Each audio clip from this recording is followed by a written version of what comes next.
magnificent innings. He absolutely is loving every moment of it. দলে ফেরা নিয়ে নতুন বার্তা তামিমের। দেশ সেরা ওপেনার তামিম ইকবাল সর্বশেষ আন্তর্জাতিক ক্রিকেট খেলেছেন 2023 সালের 23 সেপ্টেম্বর। নিউজিল্যান্ডের বিপক্ষে ওই ম্যাচের পর আর দেশের জার্সি গায়ে জড়াননি বাংলাদেশের সর্বকালের সেরা এই ওপেনার। ঘরোয়া লিগ খেললেও জাতীয় দলে তামিমের ভবিষ্যৎ কি তা নিয়ে লম্বা সময় ধরে চলছে আলোচনা। দলে ফেরার বিষয়ে নতুন বার্তা দিলেন এই তারকা ক্রিকেটার।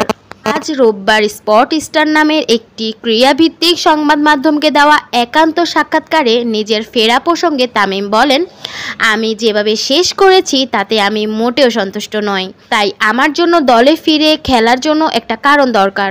আমি তেমন অমন মানুষ নই যে এই পরিস্থিতিতে আসলাম আর 4 থেকে 5টা ম্যাচ খেললাম। তাহলে মূল বিষয়টা কি? তামিম আরও যোগ করেন, সবাই বলছে আমি যাতে ফিরে আসি, তারা আমাকে চায়। তবে আমি যদি 4 থেকে 5টি ম্যাচের জন্য আসি, সেটা কি বাংলাদেশ দলকে সাহায্য করবে?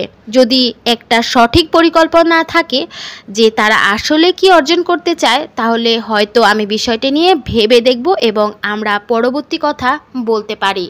অবশ্য তামিমের বিষয়ে নিশ্চিত করে কিছু না জানালেও তাকে এই মাঠে না হয় বোর্ডের কোনো দায়িত্বে দেখতে চান বিসিবি সভাপতি ফারুক আহমেদ। এখন দেখার মাঠ না বোর্ড, তামিমের পরবর্তী গন্তব্য কোথায়।